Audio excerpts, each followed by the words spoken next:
WDSU investigation seeing results after we found shocking and unacceptable conditions for workers at New Orleans Traffic Division. Well, it is causing repair backups for traffic lights across the city. WDSU investigative reporter Cassie Sherm goes behind the scenes to see the conditions for herself. And after our weeks-long investigation, today conditions just got better for workers, some 20 years in the making.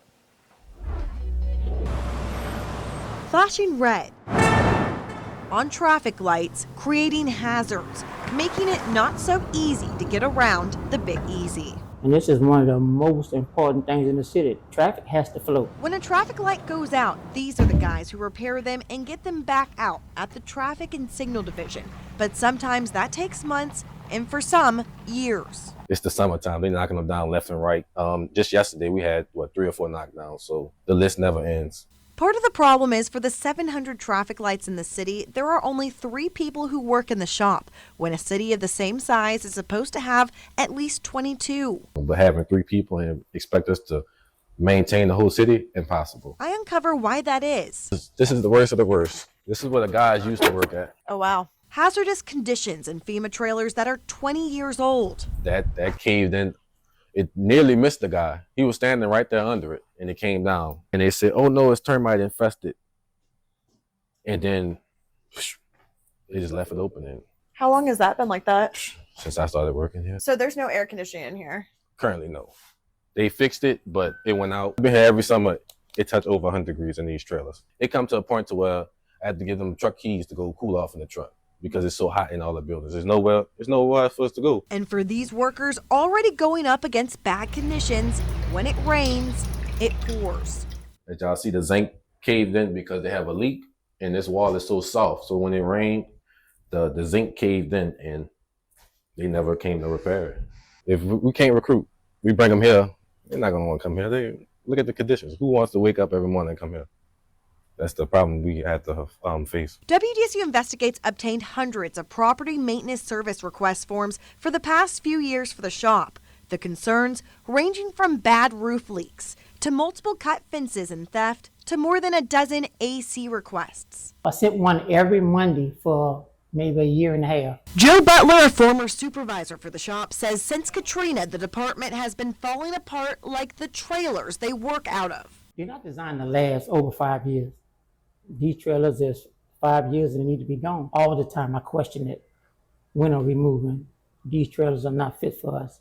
I just sent emails after emails after emails to them, and no one wanted to come. I couldn't even get them to come and see. The Department of Property Management, which manages city buildings like the traffic shop, has a dashboard meant to provide the public with information about the conditions of the properties, but when looking at the trailers online, it has them listed as they're all in fair condition, a label for these trailers that could be debatable. Now, just steps away from the trailers here where they're working was the original sign and signal shop right back behind me here.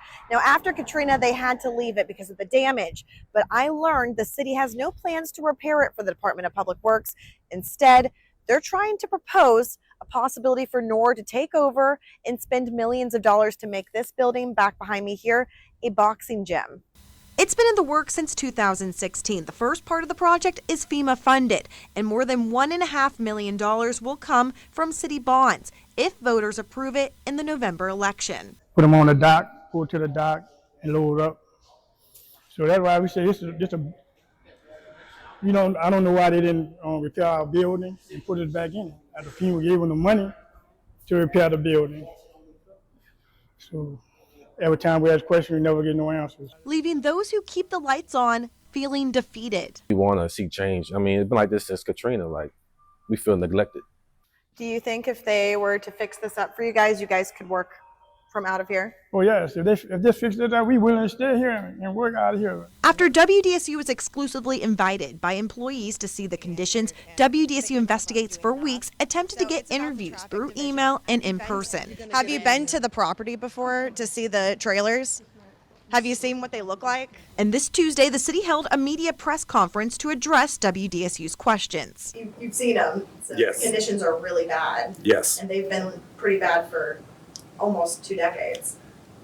I can't speak for that, but I know they've been bad for a while. Recently appointed Rick Hathaway, the director of public works, says they've been working on a solution. Where we're going to move them is the garage on the maintenance division site, and at present it's filled with court documents.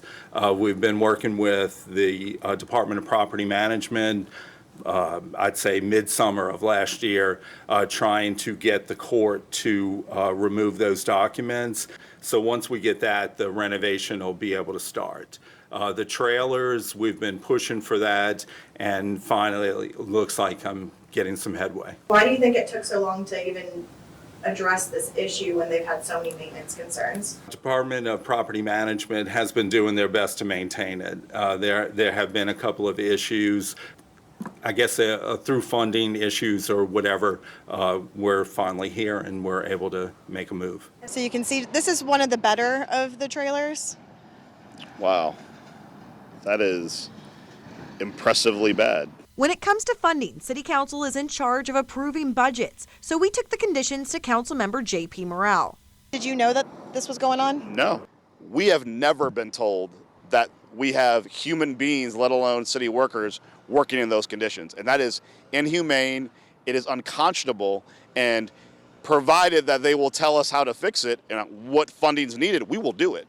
These guys have been operating without AC, and they've never requested $1 from the city council or a solution to move them to a temporary air-conditioned facility. If that's never come to our level, it just tells you it's not a priority for them. Now, this WDSU investigation is bringing more questions. Where did the money go to replace the part of the building they used to be in launching a citywide investigation.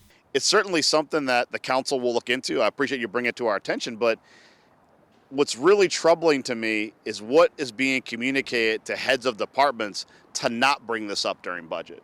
Former and current city employees say they're just hoping relief comes soon. And I hope this interview moves them in the right direction where we can get this signal shop doing the things that it needs to do.